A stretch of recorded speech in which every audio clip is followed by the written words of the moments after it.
आराध्य देव के श्री चरणों में सत सत नमन। मैं अभिनंदन गादिया सूरत से जैन हिंदी ऑडियो बुक में आपका स्वागत करता हूं। अगर आप इस चैनल पर नए हैं तो इसे सब्सक्राइब कर दीजिए और बेल आइकन प्रेस कर दीजिए, जिससे चैनल के नोटिफिकेशन आपको रेगुलर मिलते रहे।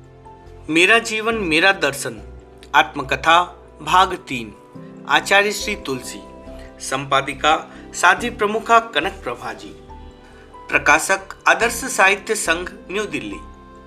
हांसी का चातुर्मास। जयपुर प्रवास में दिल्ली जाने की हमारी मानसिकता बनी। हमने उसकी स्पष्ट घोषणा नहीं की थी, फिर भी हरियाणा के श्रावकों को यह आभास हो गया कि हम दिल्ली आ सकते हैं। इसे श्रावक समाज की सजगता ही माननी चाहिए कि हमारे आगामी चातुर्मास को लेकर सोच की नई खिड़कियां खुलने लगी। तेरा पंथ के आचार्य प्रथम बार दिल्ली आ रहे हैं, वहां चातुर्मास की स्थिति पुष्ट नहीं है। इस स्थिति में यह मौका हरियाणा को मिल सकता है। इस संभावना के आधार पर हरियाणा के श्रावक समाज में उल्लास की नई लहर आ गई। उस प्रदेश में छठे आचार्य श्री माणकगणी का शेष काल में कुछ समय के लिए प्रवास हुआ था। उनके बाद 8वें आचार्य श्री कालूगणी ने विक्रम संवत 1977 में भिवानी में चातुर्मास किया था। हमारी दिल्ली यात्रा के संकल्प से हांसी के श्रावकों में उत्साह जागा। वे जयपुर पहुंचे। उनकी प्रार्थना सुनकर मैंने कहा, अभी तक हमने यात्रा शुरू ही नहीं की। दिल्ली पहुंचने से पहले इस संबंध में चिंतन और निर्णय कैसे लिया जा सकता है। जयपुर और दिल्ली के मध्य यात्रा में भी उन्होंने एकाधिक बार हांसी की प्रार्थना की। हमारे दिल्ली प्रवास में कॉन्स्टिट्यूशनल क्लब में आयोजित कार्यक्रम में हांसी के शिष्ट मंडल ने अपना आग्रहपूर्ण अनुरोध दोहराया। मैंने कोई आश्वासन नहीं दिया। इस पर श्रावकों में निराशा की भावना आ गई। उस समय लाला रतिराम जी ने अपनी पगड़ी उतारकर मेरे पांव में रख दी और कहा, गुरुदेव, इस पगड़ी की लाज आपके हाथ में है। आप इसकी लाज रखने के लिए हांसी चातुर्मास फरमाने की कृपा करें। हांसी के श्रावकों व संभ्रांत नागरिकों की उत्कट भावना का अंकन कर मैंने विक्रम संवत 2007 का चातुर्मास हांसी घोषित कर दिया। दिल्ली में 2 महीनों का सफल प्रवास संपन्न कर हमने हरियाणा की ओर विहार किया। रोहतक, भिवानी आदि क्षेत्रों का स्पर्श करते हुए हम द्वितीय आषाढ़ शुक्ला नवमी को हांसी पहुंचे। उस समय हमारे साथ 23 साधु और 37 साधुआ थी। नगर पालिका टाउन हॉल के सामने विशाल प्रांगण में स्वागत समारोह का कार्यक्रम था। हजारों लोगों की उपस्थिति में सर्वधर्म सद्भावना का अनूठा दृश्य देखने को मिला। सभी धर्मों के अनुयायी उदार दृष्टिकोण के साथ कार्यक्रम में सम्मिलित हुए। नगर पालिका के अध्यक्ष कंवर जसवंत राय जैन ने नगर की ओर से अभिनंदन किया। व्यापक रूप में आयोजित अभिनंदन कार्यक्रम की पृष्ठभूमि में दिल्ली प्रवास को निमित्त माना जा सकता है। दिल्ली में संपन्न कार्यक्रमों के संवाद समाचार पत्रों में आते रहते थे। उनके कारण जैन अजैन सभी लोगों में उत्सुकता जाग उठी। अनुरोध की चर्चा से प्रबुद्ध वर्ग काफी प्रभावित हो चुका था। इन सब कारणों से हांसी का हमारा प्रवेश और पहला कार्यक्रम व्यापक परिवेश में हुआ। इस बात का मन में संतोष था। उस वर्ष मुनि चंपालाल जी भाई जी महाराज का चातुर्मास भिवानी कराया गया। हांसी हरियाणा का एक प्रमुख क्षेत्र है। वहां दिगंबर और श्वेतांबर दोनों संप्रदाय के परिवार अच्छी संख्या में रहते हैं। दोनों संप्रदाय में जैन धर्म के अच्छे प्रवक्ता हैं। वैसे पूरे शहर में जैन परिवार बिखरे हुए हैं, पर कुछ विशेष मोहल्लों में दिगंबरों और श्वेतांबरों की अलग अलग सघन बस्तियां हैं। तेरा पंथ धर्म संघ का वहां अच्छा प्रभाव है। हमारा प्रवास चौधरी चंद्रभान जी के पुत्र श्रीपाल और रोशनलाल चौधरी की हवेली में हुआ। हवेली के पास ही प्रवचन पंडाल बना हुआ था। हांसी के श्रावक हमारे प्रवास का लाभ उठाने की दृष्टि से पूरा जागरूक था। वैसे पूरा हरियाणा प्रदेश में प्रसन्नता का वातावरण था। हांसी के मुख्य परिवारों में कुछ नाम मुझे याद हैं। उस समय वहां के प्रमुख श्रावक लाला दुर्गादत्त अच्छे तत्व के श्रावक थे। वकील पारसदास के पिता लाला रतिराम जी की श्रद्धा बेजोड़ थी। लाला ज्वाला प्रसाद, लाला लघुवीर सिंह, लाला केदारनाथ, लाला लच्छूराम आदि कई प्रमुख व्यक्ति थे जो समाज में प्रभावशाली थे। मुंशी घुमानचंद राजेंद्र प्रसाद के पिता धर्मसंघ के भक्त, श्रद्धालु और गहरे संस्कारी श्रावक थे। वे उर्दू के अच्छे विद्वान थे। उर्दू भाषा में गीत, भजन आदि सुनाने की रुचि रखते थे। आचार्य के प्रथम चातुर्मास में व्यवस्था पक्ष सुदृढ़ रहे, इस दृष्टि से वहां के श्रावकों ने स्वागत समिति तथा प्रबंध समिति का गठन किया। व्यवस्था का दायित्व विशेष रूप से युवकों को संभाला गया।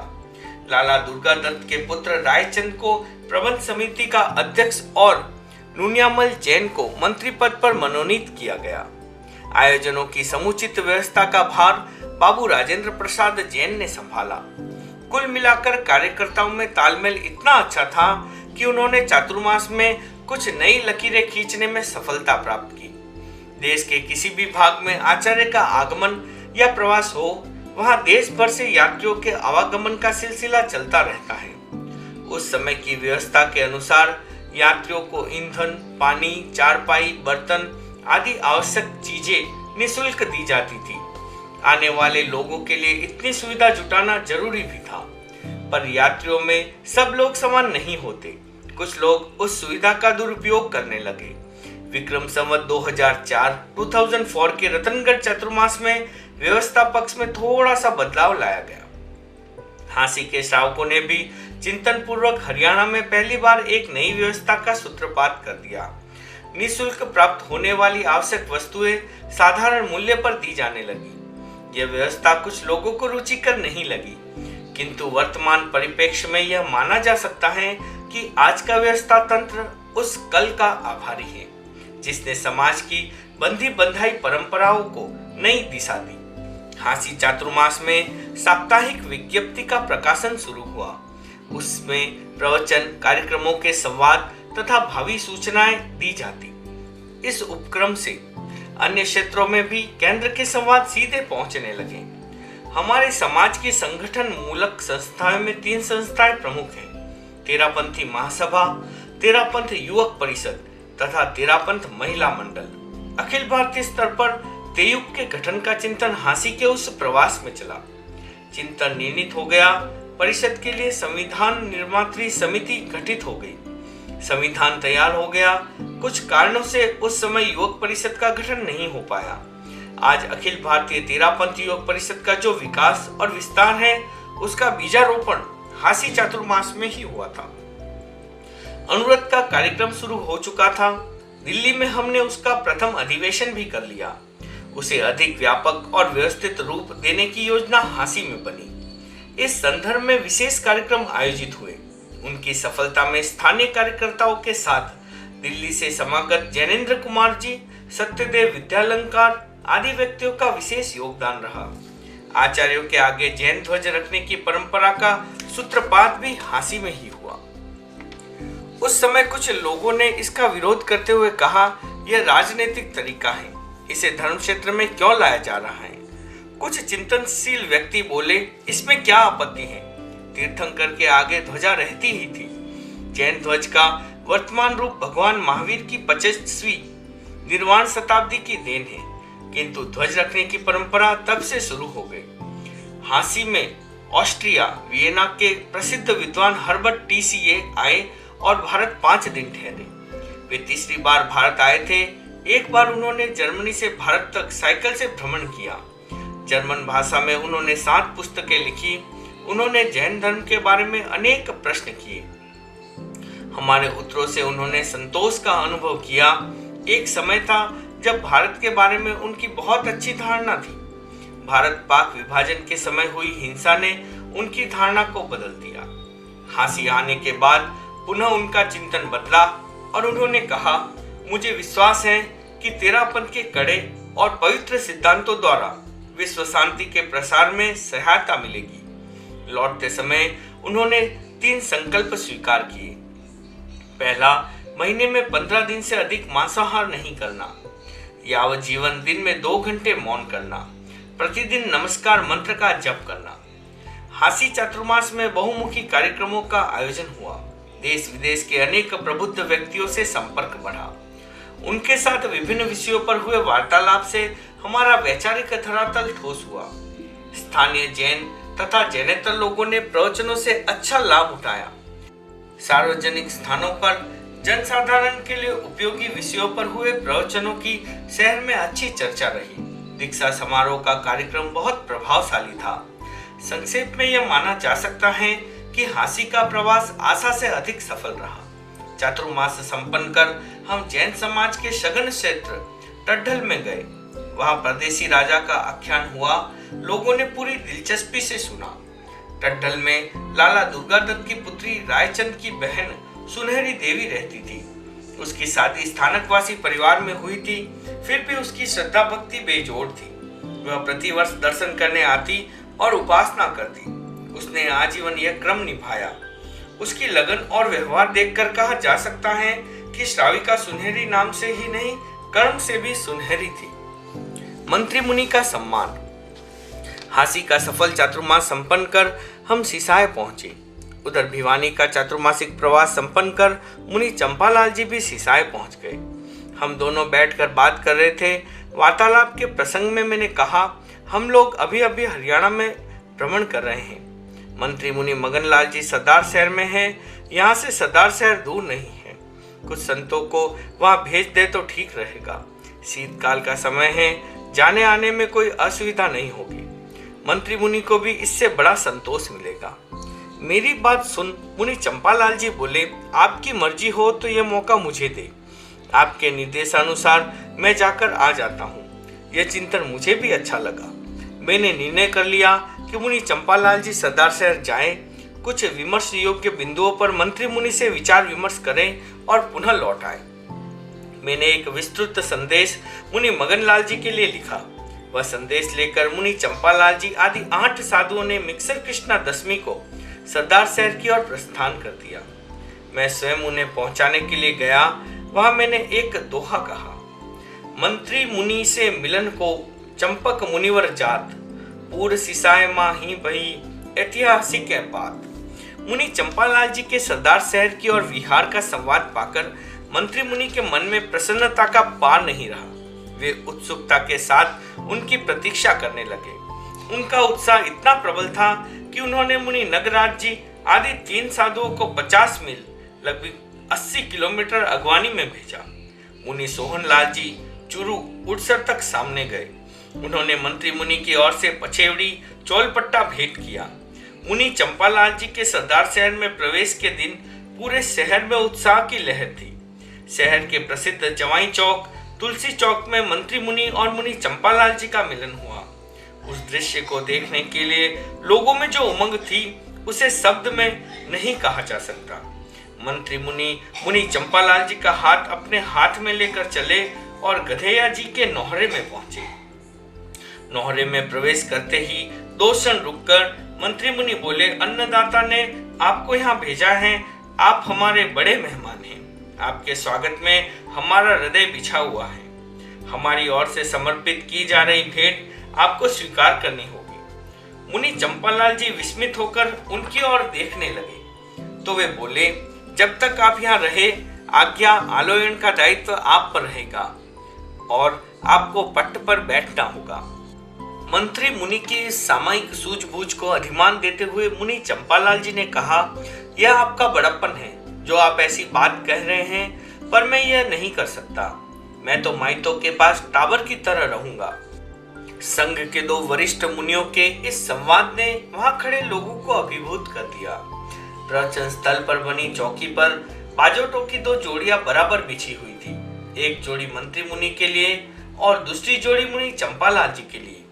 मंत्री मुनि ने उनको एक बार पुनः जोड़ी पर बैठने के लिए साग्रह अनुरोध किया, किंतु मुनि चंपालाल जी ने विनम्रता के साथ उसे अस्वीकार कर दिया। वे सदा की तरह मंत्री मुनि के सामने नीचे ही बैठे। हजारों लोग प्रवचन सभा में उपस्थित थे। मुनि चंपालाल जी ने विधिवत वंदन कर 109 पंक्तियों में लिखा 3000 अक्षरों वाला मेरे द्वारा लिखित पत्र मंत्री मुनि के हाथों में थमा दिया। मंत्री मुनि पत्र पाकर निहाल हो गए। उन्होंने संदेश पत्र को सादर सिर पर चढ़ाया, उसका अक्षर अक्षर पढ़ा, उसे पढ़कर जनता को सुनाया। मेरे द्वारा प्रेषित शीतकाल में ओढ़ने का वस्त्र एलावन परिषद में मंत्री मुनि को ओढ़ाया गया। तो जनता ने जय घोष कर प्रसन्नता प्रकट की। मुनि चंपालाल जी ने मातृश्री वदना जी और साध्वी प्रमुखा लाडा जी द्वारा प्रेषित कलात्मक प्याला मंत्री मुनि को उपहत कर उनकी ओर से वंदना व शुभेच्छा निवेदित की। प्रवचन स्थल का वातावरण उल्लास से भरा था। मेहमानों और मेजबान साधुओं के मन में जितनी खुशी थी, उससे भी अधिक खुशी जनता के चेहरों पर थिरक रही थी। मुनि चंपालाल जी के स्वागत में आयोजित कार्यक्रम में मुनि सोहनलाल जी चूरू ने अपनी जोशीली वाणी में इंदव छंद और मनोहर छंद सुनाए। जयचंद लाल जी दफ्तरी ने भी मनोहर छंद में अपनी भावना व्यक्त की। पंडित रघुनंदन जी संस्कृत भाषा में आंसू कविता किया करते थे। उस दिन उन्होंने हिंदी में पद्य बनाकर सुनाए। स्वयं मंत्री मुनि ने स्वरचित 4 दोहे सुनाकर गुरु भ्राता का स्वागत किया। मुनि चंपालाल जी ने संक्षेप में केंद्र के संवाद सुनाकर मिलन के प्रसंग में एक गीत गाया। कुल मिलाकर लोगों ने विनय, वात्सल्य, भक्ति और सौहार्द का अद्भुत दृश्य देखा। एक दिन पश्चिम रात्रि में मंत्री मुनि ने मुनि चंपालाल जी से कहा, आप गुरुदेव के बड़े भाई हैं, इसलिए गुरु के स्थान पर हैं। आपको अन्नदाता ने भेजा है, इस दृष्टि से आप उनके प्रतिनिधि हैं। अपने संघ की विधि के अनुसार इन साधुओं और पुस्तकों को संभालो, पूछा करो, सारना वारना करो और मार्गदर्शन दो। मुनि चंपालाल जी ये बात सुनकर सकुचा गए। वे विनम्र भाव से बोले, मंत्री मुनि, आप यह क्या कह रहे हैं? मैं आपके चरणों का सेवक हूँ। आपने इस रजकण को मेरू जितना सम्मान दिया है, ये आपकी महत्ता है। इस संदर्भ में मुझे जयाचार्य का एक प्रसंग याद आ रहा है। एक बार जयाचार्य ने संतों से पूछा, विनीत कौन होता है? संतों ने सोचा कि विनीत की सामान्य परिभाषा पूछने की दृष्टि से यह प्रश्न नहीं हो सकता, इसमें कोई न कोई रहस्य है। उस रहस्य का उद्घाटन करने के लिए उन्होंने जयाचार्य से निवेदन किया। जयाचार्य ने कहा, विनीत वह होता है जो गुरु के प्रति विनीत रहने वालों के प्रति भी विनीत रहता है, गुरु दृष्टि की आराधना करने वालों के भी अनुकूल रहता है। जयाचार्य की यह परिभाषा मंत्री मुनि पर 16.25 आना घटित होती है। मुनि चंपालाल जी आचार्य का संदेश लेकर आए, इसलिए उनको इतना अधिक महत्व देकर उन्होंने संघीय भावना का उत्कृष्ट उदाहरण उपस्थित कर दिया। पौष कृष्णा पंचमी को मंत्री मुनि से विदा लेकर मुनि चंपालाल जी चले और पौष शुक्ला द्वितीया को हिसार में हमारे पास पहुंच गए। संदेश वाहक के रूप में काम करने का अवसर मिला, इसे अपना सौभाग्य मान उन्होंने कृतज्ञता ज्ञापित की। मंत्री मुनि का पत्र समर्पित किया और वहां के सारे संवाद विस्तार से बताते हुए कहा, मंत्री मुनि संघनिष्ठा की साकार प्रतिमा है। उनका रोआ रोआ संघीय भावना से अनुप्राणित है। उनके शब्द शब्द में संघ और संघपति के प्रति आस्था मुखर है। उनका विवेक और दूरगामी चिंतन सबके लिए एक प्रेरणा है।